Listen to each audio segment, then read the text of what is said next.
કેમ છો પાટણ? સવારમાં ભૂખ લાગી જાય એટલે શું નાસ્તો કરવો એ મનમાં વિચાર આવતો હોય. તો હું પણ આજે નીકળ્યો તો આપણા આનંદ સરોવરની બાજુમાં. તો શું રેગ્યુલર હરરોજ એકનો એક નાસ્તો કર્યો, તો આજે થયું કે ચલો લાવો ને આજે સિંધી ક્યુઝિન તો દાળ પકવાન ટ્રાય કરીએ. તો આપણે આનંદ સરોવરની બાજુમાં આવેલી દ્વારકેશ દાળ પકવાનમાં આવી ગયા હતા.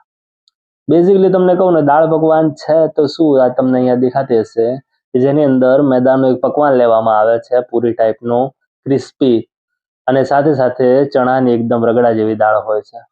તે પકવાનનો ભૂકો કરી અથવા આખો પણ રાખવામાં આવે છે. ભૂકો કરીને એમાં રગડા જેવી ચણાની દાળ નાખીને એકદમ સરસ મજાની, ને ઉપરથી થોડી તીખી ચટણી, થોડી એમની મીઠી ચટણી અને સાથે સાથે ગ્રીન ચટણીનું કોમ્બિનેશન કરીને ઉપર એકદમ સરસ મજાની ડુંગળી અને મસાલો નાખીને આપવામાં આવે છે.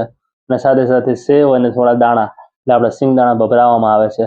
આ હા હા હા, મોઢામાં પાણી આવી જાય ને એવા પકવાન છે. અને સાથે સાથે આની કિંમત માત્ર 50 રૂપિયા છે. 50 રૂપિયામાં એટલી ઇનફ ક્વોન્ટિટી છે ને, તમે કે સવારે નાસ્તો કરો ને બપોરે ક્યાંક જમવાની પણ જરૂર ના પડે. તો હવે પછી આનંદ સરોવરથી નીકળો ને, તો આનંદ સરોવરની બાજુમાં પ્રગતિ મેદાનની સામે જ ઉભે છે દ્વારકેશ દાળ પકવાન. તો ત્યાં ખાવાનું ભૂલતા નહીં હો.